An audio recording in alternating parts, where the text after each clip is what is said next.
The alarms had already been screaming for 6 minutes before I reached the bridge, and by then it did not matter what anyone said, because the fleet was already dying. My name is Vess. I am a historian by training and a diplomat by accident, and on that day I was neither of those things. I was simply a passenger on a ship that was about to lose a war. The krill had broken through the outer line at Corin Reach. 40 ships gone in the time it took me to cross 3 corridors. I could feel the deck shaking under my feet with every strike that landed against our shields, and I could see it in the eyes of the crew around me, that particular kind of fear that comes not from danger, but from knowing the danger cannot be stopped. Commander Isabel Farrow stood at the center of the bridge, her hands gripping the edge of the command table so hard her knuckles had gone pale. She was not shouting. She had stopped shouting an hour ago, when shouting no longer helped. Now she simply gave orders in a flat, tired voice, the voice of someone doing arithmetic with lives. "Reinforcements from the second cluster?" she asked. "3 hours out, if they survive the approach," said the officer beside her. "We do not have 3 hours." Nobody argued with her, because everybody already knew it was true. The krill did not attack to win a battle. They attacked to consume a world, and once they started, they did not stop until there was nothing left to take. I had studied their pattern for years, in old records and survivor accounts, and I had always believed that knowledge would protect me. I understood now that knowledge does not stop a hive from tearing through a fleet like paper. Commander Farrow turned to the communications officer, a younger woman named Priya Nandan, whose hands were shaking even as she kept working. "Open the emergency channel," Farrow said. "Full spectrum. Every frequency, every registered coalition species, every unregistered one we have on file. I want this signal going out to anyone who might hear it." Priya hesitated. "Commander, that includes the restricted list." The bridge went quiet in a way that had nothing to do with the battle outside. I understood immediately what she meant, because I had spent years studying the restricted list. It was not a list of enemies. It was a list of species the coalition had agreed, generations ago, never to contact, never to provoke, and above all, never to ask for help. At the very top of that list, above even the species we had fought wars against, was a single name: humanity. I stepped forward before I could stop myself. "Commander, you cannot include Sol system on that broadcast." Farrow did not even look at me. "Why not, historian?" "Because we do not know what we would be inviting," I said. "The old accounts." "The old accounts," she said, cutting me off. "Describe a species that ended threats other species could not survive. Right now, historian, that is exactly what I need." "There is a difference between ending a threat and becoming one," I said. "Every record we have agrees on that point. They do not simply win wars, they erase the reason a war exists." For a moment, something flickered across her face, some old fear buried under duty. Then a strike hit the outer hull hard enough that the whole bridge lurched sideways, and 3 status lights turned from amber to red. "Noted," Farrow said, straightening. "Send it, Priya. All frequencies." Priya's fingers moved across the console. I watched the transmission indicator light up, a small green pulse that felt entirely too calm for what it represented. Somewhere in the void, a signal was now traveling outward in every direction, carrying our coordinates, our situation, and a plea that translated, in every language it touched, to the same simple truth. "We are dying. Please help us." I stood there with my hands clenched at my sides, watching that light blink, and I felt something I had not expected to feel.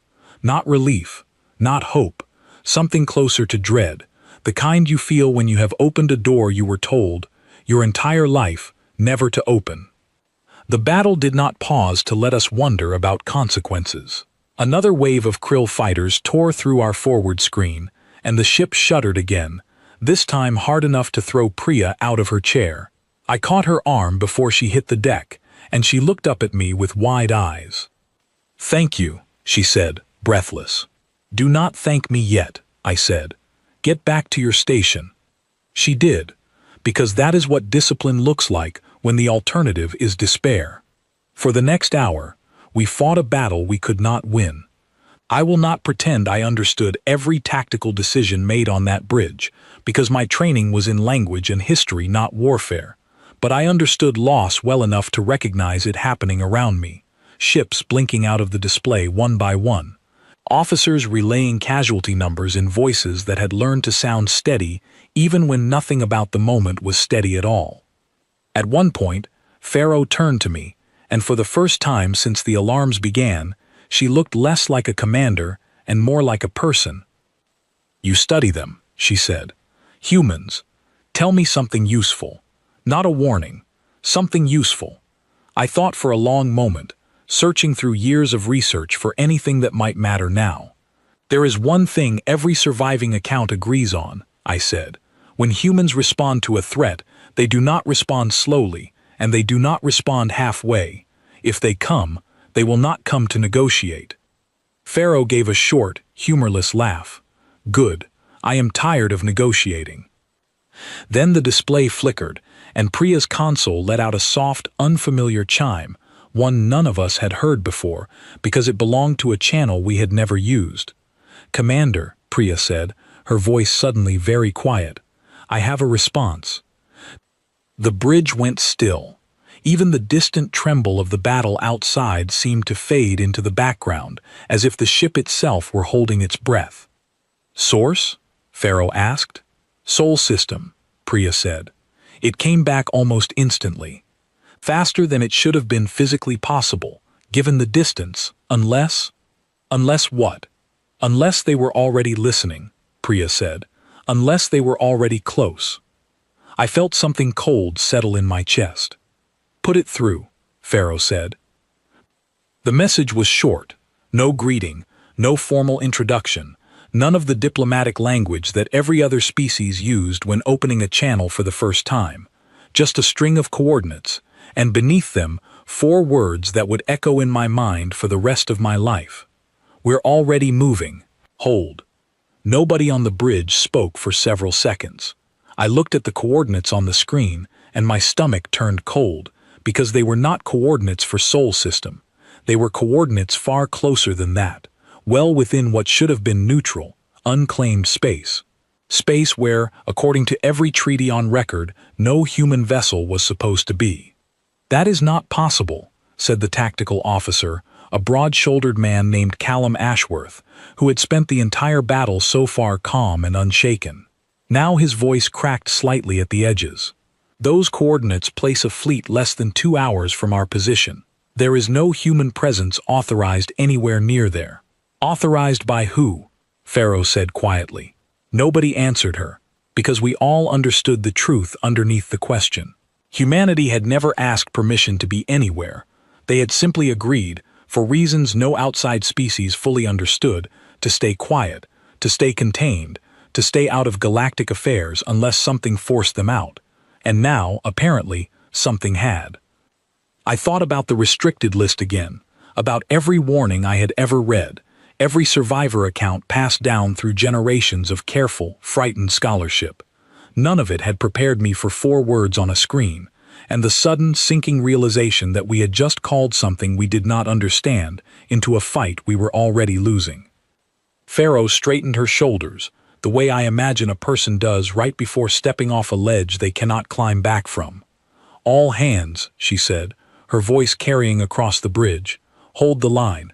Help is coming." I wanted to ask her how she could sound so certain. I wanted to remind her that certainty had killed better commanders than her, in wars far smaller than the one we were fighting. But I said nothing, because some part of me, some quiet, frightened part that had spent years reading about humanity from a safe distance, understood that we were no longer in control of what happened next. Outside the viewport, another wave of krill ships surged forward, dark and endless against the stars, and I found myself doing something I had not done in a very long time. I found myself hoping that the stories were true, not the comforting stories, the ones about heroes and rescue and light breaking through darkness. I found myself hoping the frightening stories were true instead, because right now, frightening was exactly what we needed. The 2 hours that followed were the longest of my life, not because of what happened, but because of what did not. The krill pressed harder, testing every weakness in our formation, and Pharaoh held the line with a stubbornness that bordered on desperation. Ships were lost. Voices went silent on the comm channels, one after another, and each silence felt like a small door closing somewhere I could not see. I stayed on the bridge because I did not know where else to go. There was a strange comfort in watching Pharaoh work, in the steady rhythm of her voice as she issued orders, adjusted formations, refused to let the battle become a rout even as it threatened to. I understood, in that moment, that courage was not the absence of fear. It was simply choosing to keep working while the fear was there. At the 90-minute mark, Priya's console chimed again. "Commander," she said, "long-range sensors are picking up new contacts. Multiple contacts. Approaching fast." Pharaoh moved to the display so quickly her chair spun behind her. "Identify them." Priya's hands moved across her console, and for a moment her face went through several expressions at once: confusion, disbelief, and finally, something that looked almost like awe. "They are not registered in any coalition database," she said, "but the transponder codes match the signature from the response message. Commander, I think it's them." I stepped closer to the display without meaning to, drawn forward by something I could not name. On the screen, a cluster of new signals appeared at the edge of our sensor range, moving with a speed and precision that made our own ships look sluggish by comparison. "How many?" Pharaoh asked. 12, Priya said. "Maybe more." "The readings are inconsistent, like the ships themselves are hard to measure accurately." Ashworth leaned forward, studying the tactical display with narrowed eyes. 12 ships against a krill swarm this size. That is not a rescue fleet, Commander.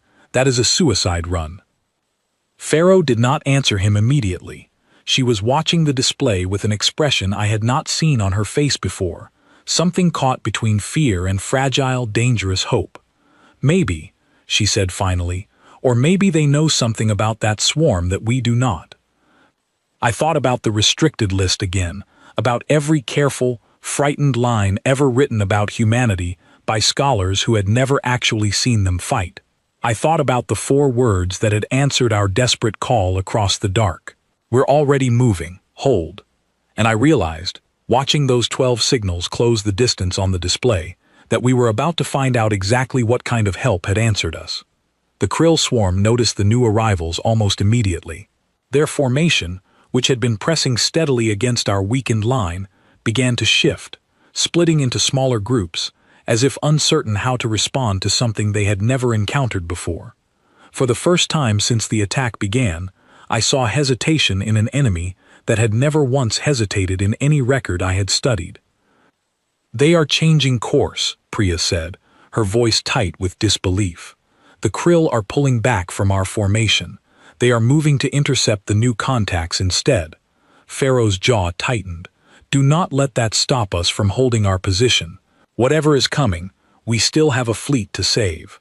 But even as she said it, I could see something settling over the bridge, a fragile shift in the air that had not been there moments before. It was not relief, not yet. It was something quieter and more uncertain than that. It was the first small space to breathe that any of us had felt since the attack began. I looked back at the display, at the 12 signals moving steadily closer, unafraid of a swarm that had just torn through 40 of our ships without slowing down. Whatever they were not hesitating.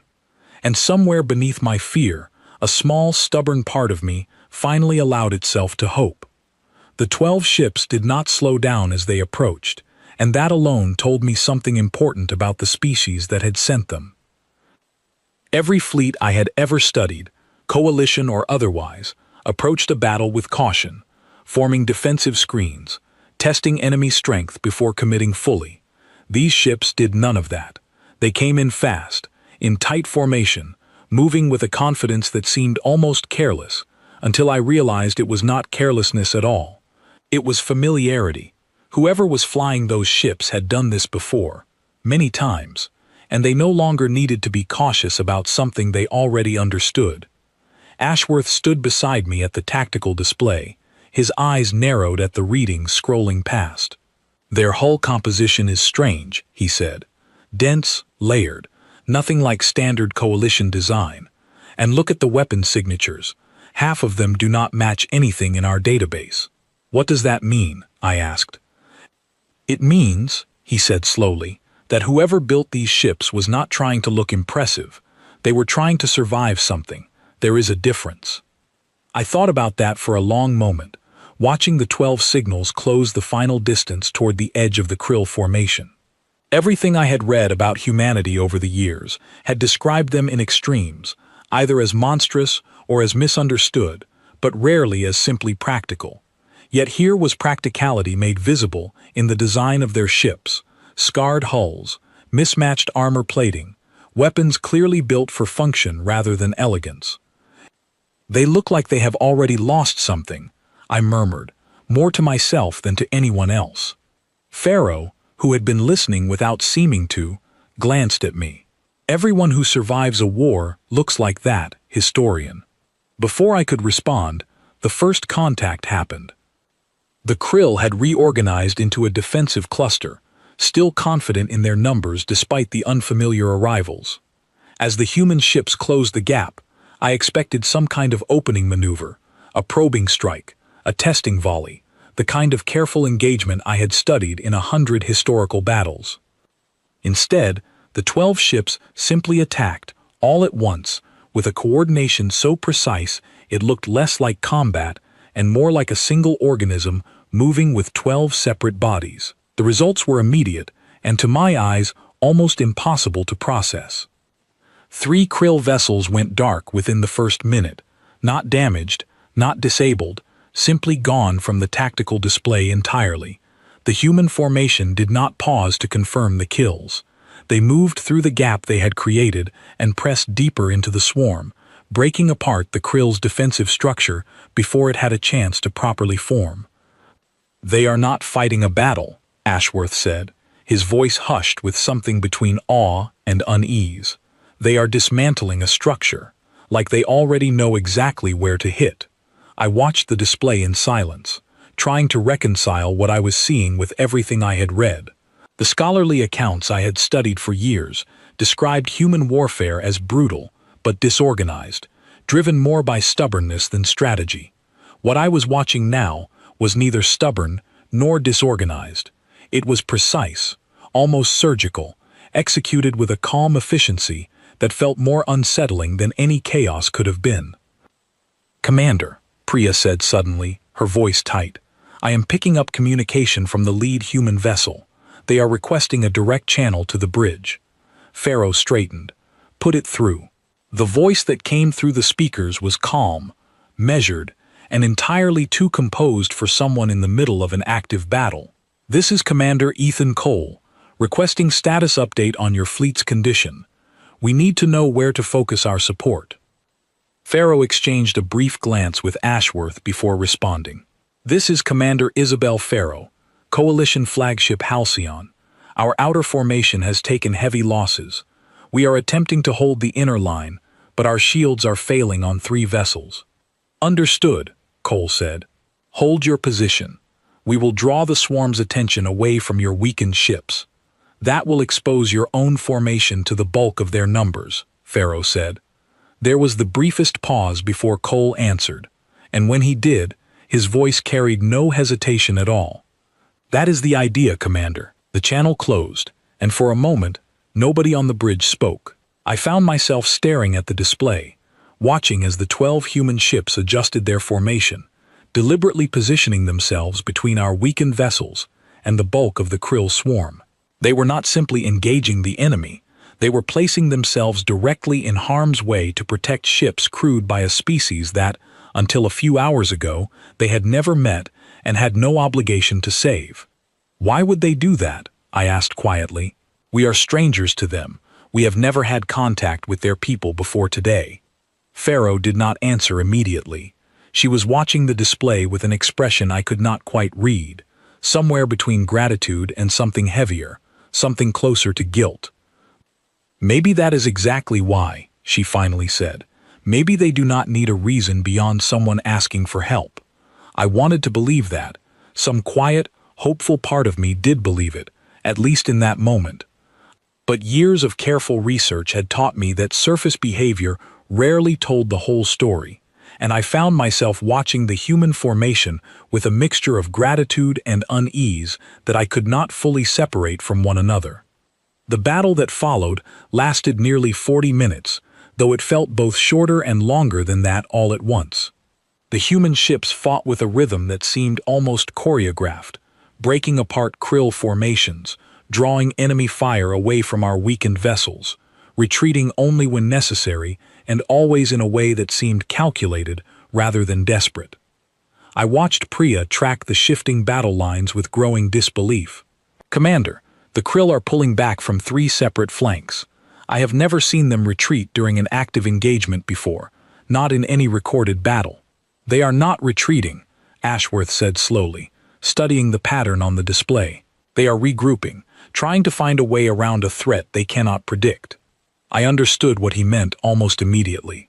In every account I had ever read, the krill were relentless, methodical, utterly without hesitation once an attack began. Watching them shift and adjust now, clearly uncertain how to respond to the human formation, felt like watching something ancient encounter fear for what might have been the first time in its long, brutal history. At the edge of the battle, one of the human vessels took a direct hit, its shields flaring bright before collapsing entirely. I felt my breath catch, certain I was about to witness the ship's destruction. Instead, the vessel simply adjusted course, continuing to fight with damaged systems as though the loss of its shields was a minor inconvenience rather than a critical failure. "That ship should be disabled," Ashworth said, staring at the display. "By every standard we use to measure combat readiness, that ship should be finished." "And yet," Pharaoh murmured, watching the same display, "it is still fighting." I found myself thinking, not for the first time that day, about the warnings I had read as a young scholar, about a species that did not know when to stop, that continued fighting long after any reasonable calculation would have called for retreat. I had always understood those warnings as a criticism, a flaw in humanity's character that other species should be wary of. Watching that damaged ship continue to hold its position, protecting vessels that were not even its own, I began to wonder if I had misunderstood the warning entirely. The tide of the battle shifted gradually, then all at once. The krill formation, already strained by the unfamiliar tactics of the human fleet, began to fracture under the combined pressure of both forces working in loose coordination.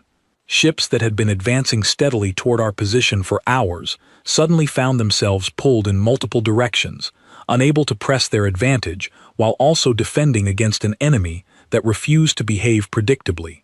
"They are breaking off," Priya said, disbelief clear in her voice. "Commander, the krill are disengaging." Pharaoh exhaled slowly, the tension in her shoulders easing for the first time since the attack began. "Confirm that. I do not want to celebrate prematurely." Priya's hands moved quickly across her console.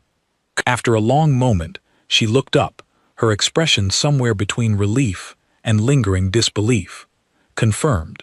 The swarm is withdrawing toward the outer system. They are leaving the engagement zone entirely." A quiet murmur passed through the bridge, the sound of people allowing themselves, cautiously, to believe that the worst might be over. I felt something loosen in my own chest as well, though the feeling was tangled with too many other emotions to name clearly. Commander Cole's voice came through the channel again, calm as before, as though the battle he had just fought was nothing more than routine work. "Coalition flagship, this is Cole. The swarm is withdrawing from this sector. We will maintain position to ensure they do not attempt to regroup and return." "Understood," Pharaoh said, "and Commander Cole, thank you. Your fleet's assistance saved a great many lives today." There was a brief pause before he answered, and something in his tone shifted slightly, quieter, more careful. "We did not do this for gratitude, Commander. We did it because you asked, and because we were close enough to answer." The channel closed again, and I found myself staring at the display, at the 12 ships, now visibly damaged but still holding formation around our battered fleet, and I felt the full weight of everything I thought I understood about humanity begin to shift beneath me. I had spent years studying them from a careful, safe distance, treating every account as a cautionary tale about a species too dangerous to approach. I had never once considered what it might mean to actually witness them in action, to see the calm precision beneath the violence, the quiet restraint beneath the reputation for excess. Pharaoh turned to me, her expression tired but thoughtful. "You went quiet, historian." "I am reconsidering several years of research," I admitted. She allowed herself a small, weary smile. "Welcome to the club." Outside the viewport, the human ships held their position, patient and watchful, as the last of the krill signatures faded from our sensors. I did not yet know what would come next, what it would mean for the coalition to owe its survival to a species everyone had agreed to fear and avoid. But standing there on that battered bridge, watching those scarred, unfamiliar ships guard us, without asking for anything in return, I understood one thing with complete certainty. Whatever humanity truly was, it was not what the old records had prepared me to expect. And I had a feeling, watching Commander Cole's fleet settle into a silent, protective formation around us, that I was only beginning to understand how wrong those records had been. The relief lasted less than a day. I remember standing on the observation deck of the Halcyon, watching the wreckage of the battle drift silently against the stars when the second wave arrived. It came without warning, the way the krill always came, and this time it was not a probing force testing our defenses. It was the full weight of a hive that had learned from its first failure and had no intention of failing twice. The alarms started again, and I felt my stomach drop with a familiar, exhausted dread. Commander Pharaoh was already on the bridge by the time I arrived, her face pale but composed, the look of someone who had expected this moment even while hoping it would not come so soon. "How many?" she asked, before I had even fully stepped through the door. Priya's hands were steady this time, though her voice was not.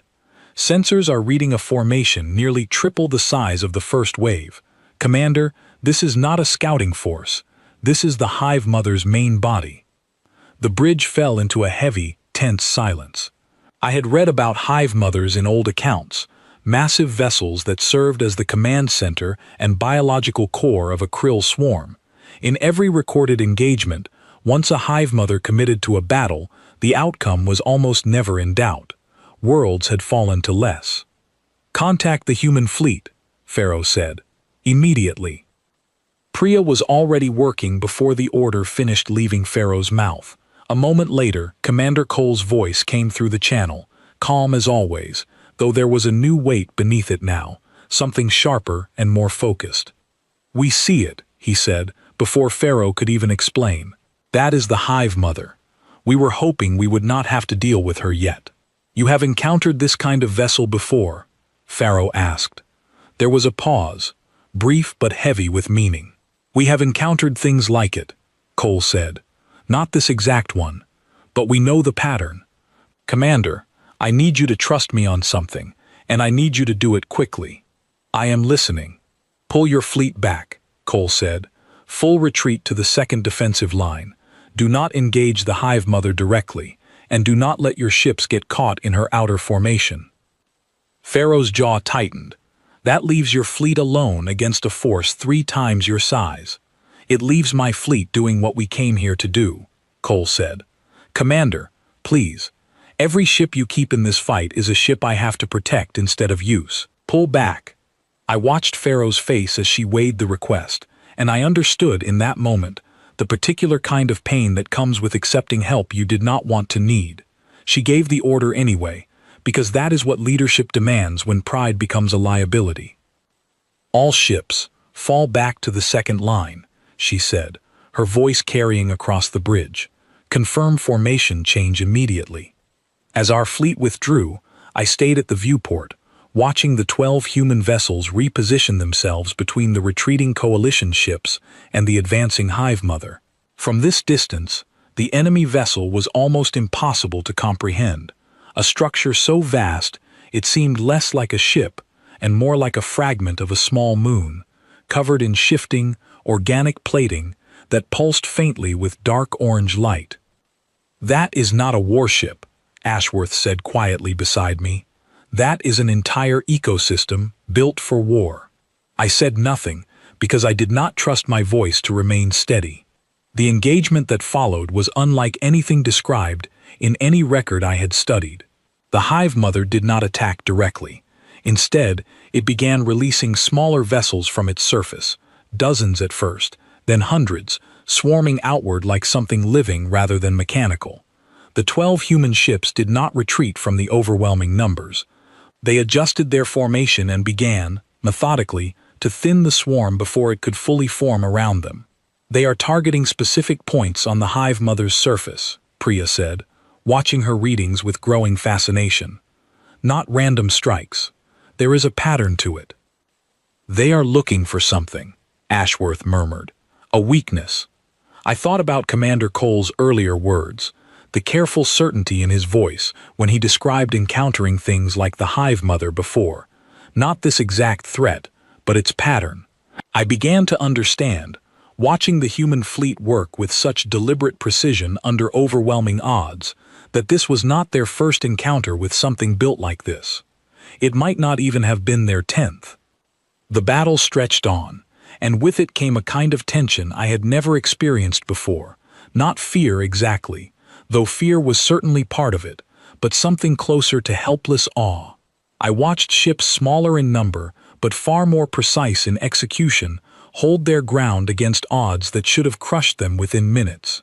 Twice, I watched a human vessel take damage severe enough that I was certain it would be lost, only to see it continue fighting, adjusting tactics, refusing to yield ground it had already claimed. At one point, Pharaoh turned to me, her voice quiet enough that only I could hear it over the noise of the bridge. "Historian, I need to ask you something, and I need an honest answer." "Of course. Do you think they can actually win this?" I considered the question carefully before answering, weighing everything I had read against everything I was now witnessing. "I do not know if winning is the right word for what they are doing," I said finally. "I think they are trying to make sure losing costs the enemy more than it costs them." Pharaoh absorbed that in silence, her eyes fixed on the display. Nearly 2 hours into the engagement, something changed. One of the human vessels, the one Cole had identified earlier as his own command ship, broke formation and pushed directly toward the hive mother's surface, ignoring the smaller swarm ships entirely. "What is he doing?" Priya asked, alarm clear in her voice. "That ship is heading straight into the heaviest concentration of enemy fire." Pharaoh opened the channel immediately. "Commander Cole, report. What is your status?" The response came through static and strain, Cole's voice tighter now than it had been before, though still carrying that same underlying calm. "We found the weakness. There is a structural point near the hive mother's core, something like a nerve cluster. If we can disable it, the smaller vessels lose coordination. That position is surrounded by the heaviest concentration of enemy fire on the entire field," Pharaoh said. "I am aware, Commander. Cole, that is not a battle plan, that is a sacrifice."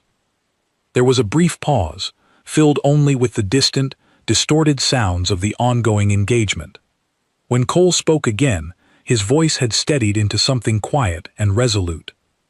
"Commander Pharaoh, I need you to understand something. My crew and I did not come out here today expecting a clean, easy fight. We came out here because your people were dying, and we were the only ones close enough to answer. If this is what it takes to end this properly, then this is what we do." I felt something tighten in my chest, a mixture of admiration and dread so intense I could barely process it. "Let us help," Pharaoh said suddenly, surprising even herself, I think, by the offer. "My remaining ships can create a diversion, draw fire away from your approach." There was a pause, and for the first time I heard something in Cole's voice that sounded almost like surprise. "Commander, that would put your fleet directly back into the engagement zone." "You did the same for us, less than a day ago," Pharaoh said. "I believe it is our turn."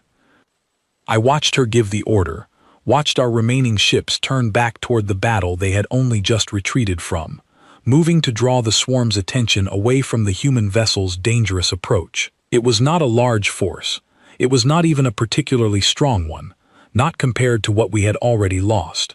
But it was enough to matter, and in that moment, watching coalition ships move deliberately into danger to support a fleet that had saved them only hours before, I understood something about courage that no historical account had ever fully captured for me. Courage was not the absence of fear. It was choosing to stand beside someone else's fear, even when you had every reason to stay safely behind your own. The diversion worked, though not without cost. I watched 2 more coalition ships fall silent on the display, their crews lost to a battle they had chosen to re-enter voluntarily. But the diversion gave Cole's ship the opening it needed, and I watched, breath held, as the human vessel pushed through the outer defenses and reached the structural point near the Hive Mother's core. What happened next was not loud, not the way I had expected a decisive strike to be. There was a brief, bright flash along the Hive Mother's surface, and then, almost immediately, the coordinated movement of the smaller swarm ships began to falter. Vessels that had been moving with terrifying precision only moments before suddenly scattered, directionless, as though the mind guiding them had simply gone quiet. "The swarm has lost coordination," Priya said, her voice trembling with disbelief. "Commander, they are disengaging, all of them, all at once." Pharaoh exhaled a breath she had clearly been holding for far too long. And the Hive Mother itself?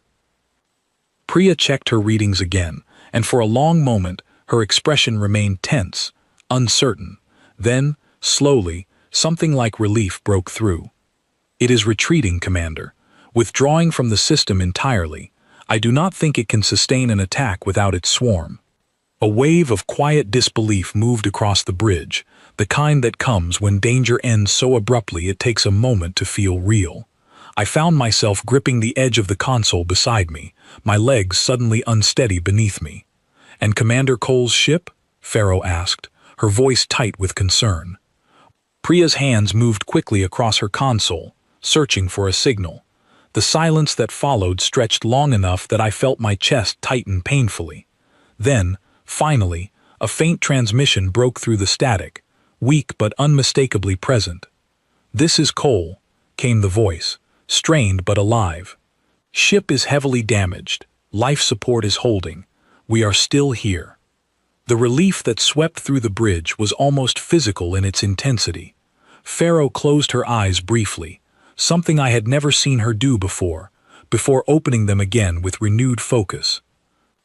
"Get a recovery team out there immediately," she said. "I do not care what resources it takes." As the crew moved to comply, I remained where I was, staring out at the drifting wreckage of a battle that had somehow, against every expectation, ended in survival rather than defeat. I thought about everything I had witnessed over the past day, the calm precision of the human fleet, the quiet resolve in Cole's voice as he described a plan that could easily have cost him everything, the willingness of our own fleet to return to danger simply because it seemed like the right thing to do. I had spent years of my life studying humanity as a cautionary tale, a warning written into old, careful records meant to keep the rest of the galaxy safely at a distance.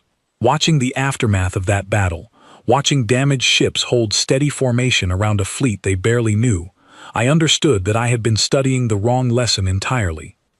The old records had never been wrong about what humanity was capable of. They had simply never bothered to ask why. 3 days passed before I finally spoke with Commander Cole directly, and by then, the Halcyon had become a very different place. The battle was over, but the questions it left behind were not. Every hallway carried quiet conversations about what had happened, about the ships that had answered our call, about a species that had spent generations being treated like a warning rather than a possibility. I found myself unable to focus on anything else, my research notes sitting untouched while my mind kept returning to the same unanswered question. I found Cole in the medical bay, seated on the edge of a bed, while a coalition physician finished treating a wound along his arm. He looked tired in a way that had nothing to do with physical injury, the kind of tired that settles into someone after they have spent too long carrying more than their share of a burden. "Historian," he said, noticing me in the doorway, "I heard you were the one who argued against sending that signal to Sol system." I felt a flicker of embarrassment. "You heard correctly." He gave a small, tired smile. Smart of you. You were not wrong to be cautious. I nearly convinced them not to call you, I admitted. If I had succeeded, this fleet would not exist anymore. But you did not succeed, he said, and here we both are. I stepped further into the room, choosing my next words carefully. May I ask you something, Commander? Something I have wondered since long before today. He nodded, gesturing toward a chair nearby. Go ahead. I sat down, gathering my thoughts. In all my years of study, I have never come across a single recorded instance of another species asking humanity for help. Not once. Every treaty, every historical account, every careful line of research treats your people as something to be avoided rather than approached. Even in our most desperate moment, sending that signal felt like breaking a rule nobody had ever explicitly written down. I need to understand why. Why does no one ever ask you for help?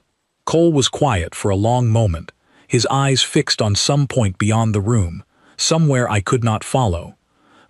Because helping the way we help is not comfortable to witness, he said finally. Most species want rescue to look a certain way, clean, controlled, something that ends without cost, without difficult choices. That is not the kind of help we are capable of giving. I do not understand. He exhaled slowly, as though deciding how much of the truth he was willing to share. Humanity did not become what it is by choice, historian. We became this way because we had no other option. Long before we ever left our own solar system, we nearly lost everything, more than once. Disease, war among ourselves, threats from our own world that very nearly ended us before we ever had the chance to reach the stars. We survived those things not because we found some elegant, painless solution, but because we became willing to do whatever the moment required, even when it cost us pieces of ourselves we never fully got back. I listened in silence, letting his words settle into everything I already knew and everything I clearly did not. When we finally reached other worlds, he continued, we carried that history with us. Every species we encountered wanted to know what we were capable of before deciding whether we were safe to have as neighbors, and the answer, historian, was never comfortable. We are capable of quite a lot. We are capable of ending threats that other species cannot survive. We are capable of becoming exactly as relentless as the situation demands. That frightens people. It should. It frightens us too sometimes. But you do not enjoy it, I said quietly, remembering the soldier I had witnessed earlier, kneeling briefly beside a fallen krill drone before continuing forward. Cole's expression shifted, something heavier passing across his face. No, he said, we do not. That is the part most records leave out, I think. People remember what we are capable of doing. They rarely stop to consider what it costs us to do it. I thought about that for a long moment, about the calm, careful precision I had witnessed during the battle, the complete absence of celebration even in victory, the quiet gravity that had settled over every human crew member I had encountered since their arrival. Is that why no one asks for your help? I said. Because they are afraid of what accepting that help would mean. Partly, Cole said, but I think there is something else too. Once you ask someone like us for help, once you see exactly what we are willing to become in order to protect you, you can never fully unsee it. It changes how you understand safety. Most species would rather live with the comfortable illusion that the universe is manageable, that threats can always be handled through diplomacy, through patience, through solutions that do not require anyone to become something frightening. Asking us for help means giving up that illusion permanently. I sat with that thought in silence, feeling the weight of it settle over everything I thought I understood about my own species' careful, distant relationship with his. The coalition has spent generations treating your people as a warning, I said slowly. A reason to be cautious, a reminder of what should never be provoked. I wonder now if that caution was ever really about fear of what you might do to us. Cole looked at me, waiting. I think, I continued, it may have been fear of what we might learn about ourselves, if we ever had to become as relentless as you, in order to survive something the way you have. Something in his expression softened, just slightly. That is closer to the truth than most people are willing to admit, historian. We sat together in comfortable silence for a while after that, the quiet hum of the medical bay filling the space between us. I found myself thinking about Pharaoh's earlier question, whether the human fleet could actually win the battle we had witnessed, and my own uncertain answer about the difference between winning and simply making sure the cost fell on the right side of the fight. "Can I ask you something else?" I said eventually. Cole nodded. "During the battle, I saw one of your soldiers kneel beside a fallen krill drone. It seemed like a strange thing to witness in the middle of combat. Was that some kind of ritual, a tradition your people carry into war?" Cole's expression grew thoughtful, distant. "That was Corporal Nadia Ellery," he said. "And no, it is not exactly a tradition, though I understand why it might look that way from the outside. We do that sometimes, when there is a moment to spare. It is not about the enemy specifically. It is a way of remembering that even necessary violence still has weight, that every choice to end something, no matter how justified, deserves a moment of acknowledgement rather than celebration." "That seems like an unusual thing for a species known for relentlessness," I said. "Maybe," Cole said, "or maybe it is exactly why we are able to remain relentless without losing ourselves entirely. If we ever stopped feeling the weight of what we do, historian, that is the moment I think the rest of the galaxy would finally have a real reason to fear us." I considered that carefully, turning it over in my mind, alongside everything else I had witnessed over the past several days. The old records I had studied for years had captured the surface of humanity's reputation with reasonable accuracy, the capability, the relentlessness, the willingness to do what other species could not bring themselves to do. But none of those records had ever captured the quiet cost beneath that reputation, the careful, deliberate weight that people like Cole and Corporal Ellery carried with them long after the fighting ended. "I think I understand now," I said slowly, "why the Coalition built an entire policy around never asking your people for help." "And why is that?" Cole asked. "Because once you understand what it actually costs you to help us," I said, "it becomes very difficult to keep asking without feeling responsible for that cost. It is easier to simply avoid the question altogether." Cole studied me for a long moment, something unreadable passing behind his tired eyes. "That is a more honest answer than most people ever reach, historian. Most species prefer to believe we simply enjoy this work. It is easier that way, easier to justify keeping their distance." "And the truth?" "The truth," he said quietly, "is that we would prefer not to be needed at all, but when someone calls out into the dark because they are dying, and we are close enough to answer, we have never once been able to convince ourselves to stay quiet."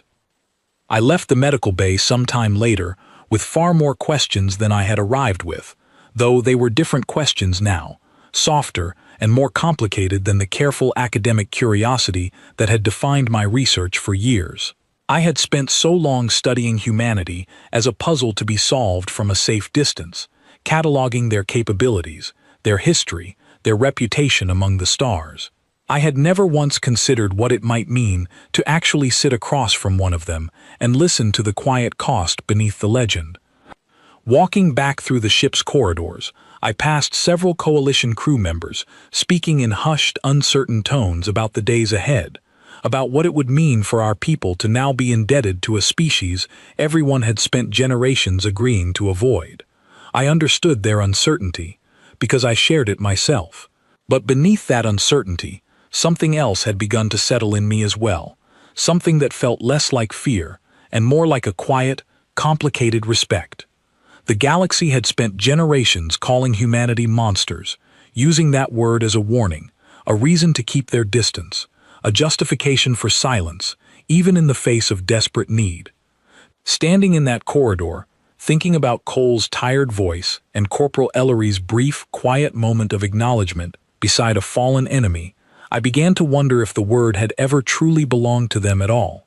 Perhaps it belonged instead to whatever kind of universe made it necessary for a species to become that way simply in order to survive. I did not have an answer to that question yet, but for the first time since the crisis began, I found myself wanting to understand humanity, not as a warning to be studied from a distance, but as something far more difficult and far more worth understanding properly. I wanted to understand them as they actually were. The hive mother returned 11 days later, and this time it did not come alone. I remember the moment the news reached me, standing in the observation deck with a cup of untouched tea growing cold in my hands, when Priya's voice came over the ship's comm system, tight with a fear I had not heard from her since the first attack. All hands, this is not a drill. Long-range sensors have detected a massive formation entering the outer system. Multiple hive signatures. Commander Pharaoh is requesting all senior staff to the bridge immediately. I moved quickly through the corridors, my earlier tea forgotten, my mind already racing through everything I had learned over the past 11 days. In that time, the Coalition had used the brief reprieve to reinforce what remained of our fleet, to repair damaged vessels, to bring in reinforcements from neighboring systems that had finally begun responding to our earlier distress calls. But nothing we had gathered came close to matching what I saw on the tactical display when I finally reached the bridge. Multiple hive signatures, Pharaoh said grimly, staring at the screen. Not one, 3.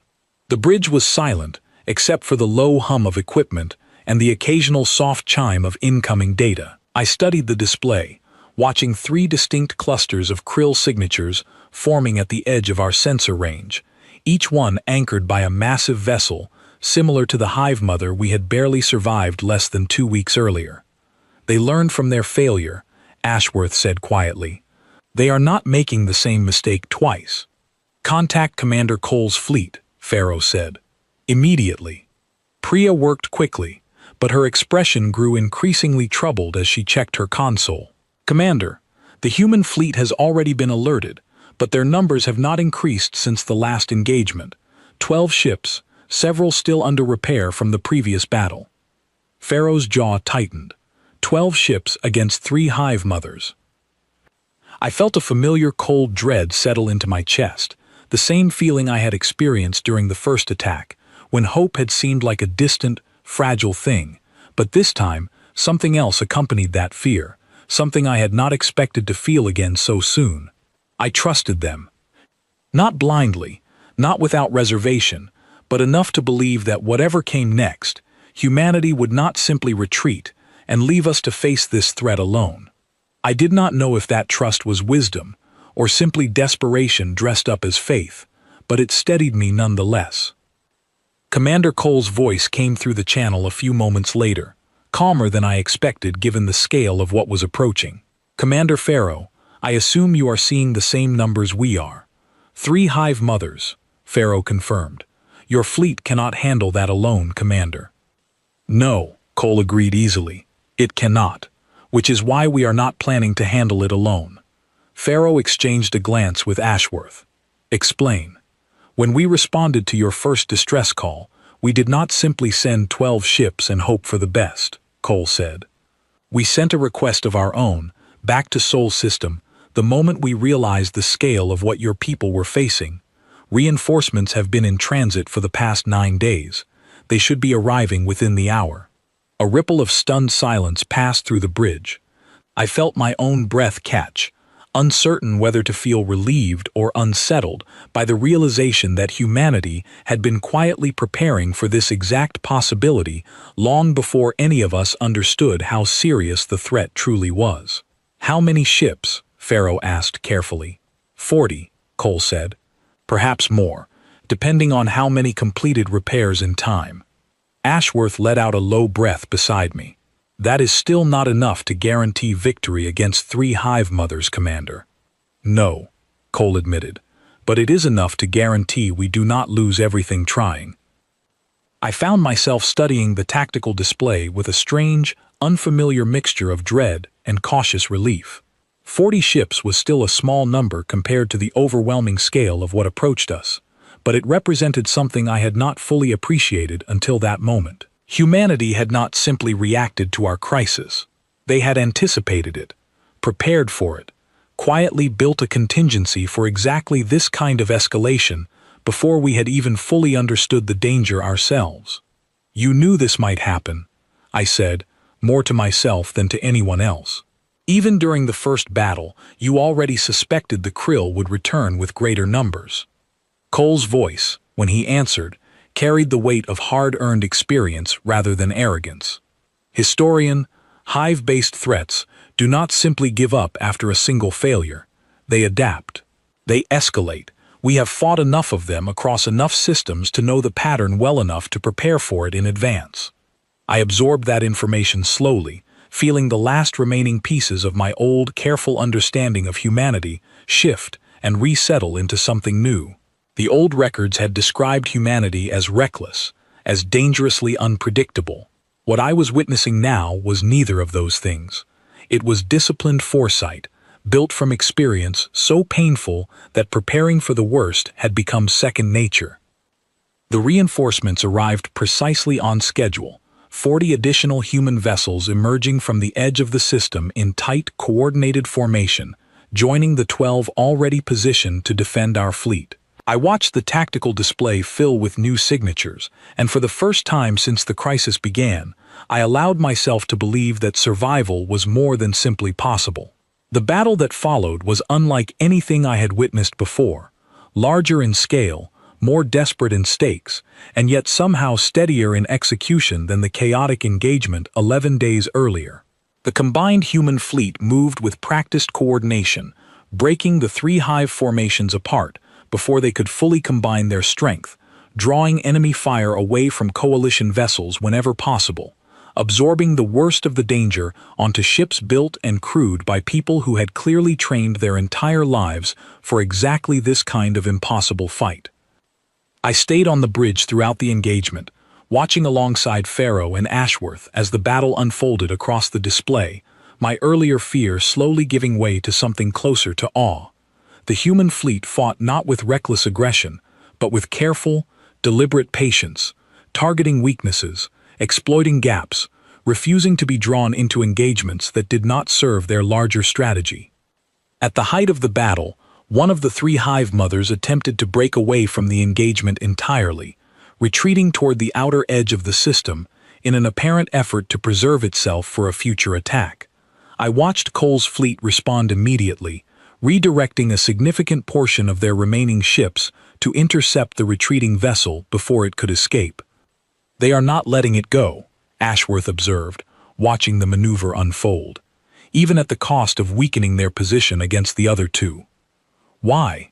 I asked, though some part of me already suspected the answer. Pharaoh answered before Cole's fleet could. "Because if that hive mother escapes, it comes back stronger, and next time we might not have any warning at all." I understood, watching the human fleet commit fully to preventing that outcome, that they were not simply fighting to win the battle in front of them. They were fighting to ensure there would not need to be another one after this. It was the same quiet foresight Cole had described earlier, the discipline born from long, painful experience with threats that never truly ended unless someone was willing to make sure they did.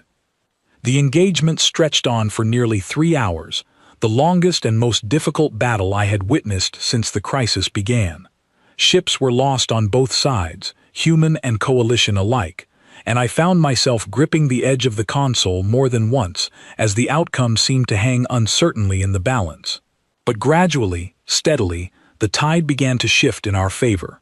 The three hive formations, unable to coordinate effectively against the disciplined resistance they faced, began to fracture under the combined pressure of the joint fleet. When the final hive mother finally began its retreat, damaged beyond any reasonable capacity to continue the fight, a quiet, exhausted stillness settled over the bridge. Nobody cheered, nobody celebrated in the way I might have expected after such a costly, hard-won victory. Instead, there was simply a long, heavy silence, the kind that comes after surviving something that could very easily have gone the other way. Pharaoh was the first to speak, her voice quiet but steady. "Confirm the retreat, Priya. I do not want to relax until we are certain." Priya's hands moved across her console for a long moment before she finally looked up, her expression tired but genuine. "Confirmed, Commander. All three hive formations are withdrawing from the system. Long-range sensors show no indication of a return." The relief that followed was quiet, almost solemn, nothing like the relief I had felt after the first battle. This time, everyone on the bridge seemed to understand the true cost of what had just happened. The ships lost, the crews who would not be returning home, the fragile, hard-earned nature of the victory we had just secured. I found Commander Cole again several hours later, standing alone on the observation deck of the Halcyon, watching the drifting wreckage of the battle in silence. He looked older somehow, though I knew that could not be true, given how little time had passed since our last conversation. "It is over," I said quietly, stepping up beside him. "For now," he said. "It is rarely truly over, historian. Just quiet for a while." I considered his words carefully before speaking again. "The coalition will want to formally acknowledge your fleet's role in this. There will be requests for alliance, for continued cooperation. I imagine there will be a great deal of gratitude directed your way in the coming days."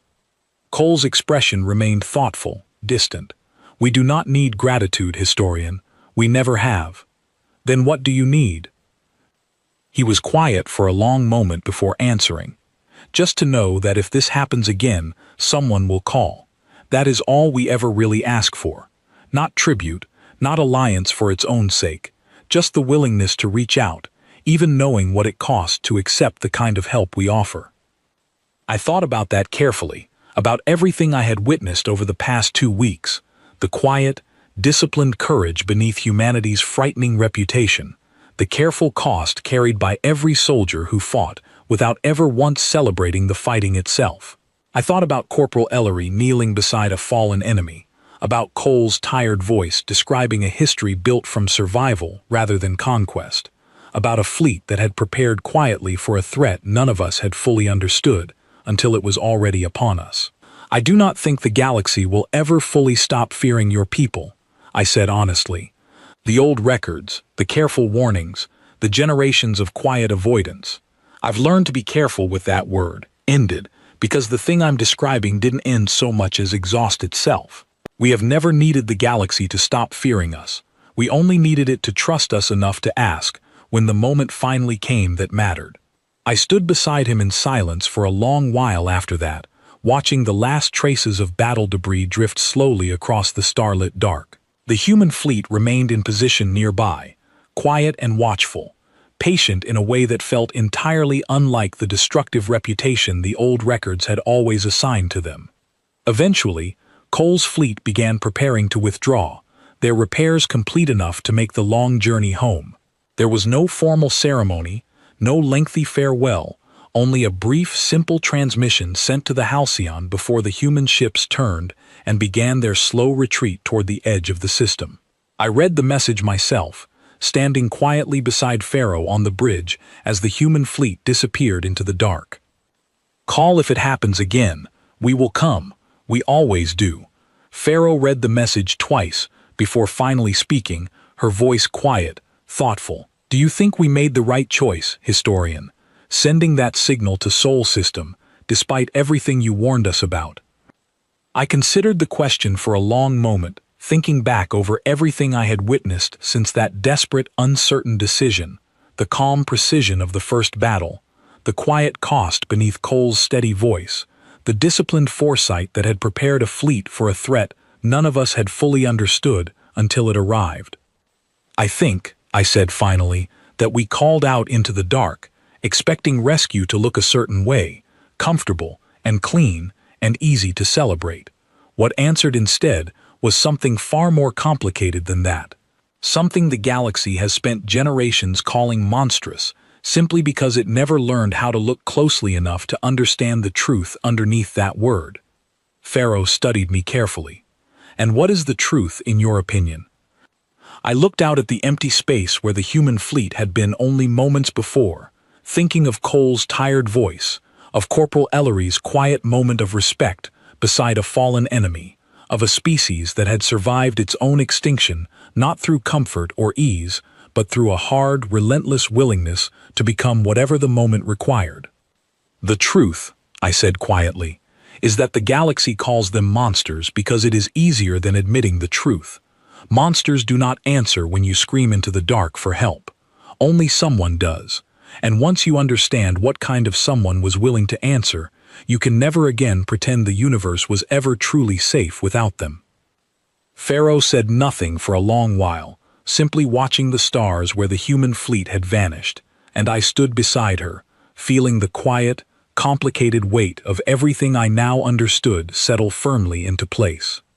We had called out to the stars for help, expecting only silence or, at best, cautious hesitation. What answered instead were the very monsters the galaxy had spent generations teaching itself to fear. And in the end, those monsters were the only reason any of us were still alive, to wonder about the difference between fear and gratitude at all.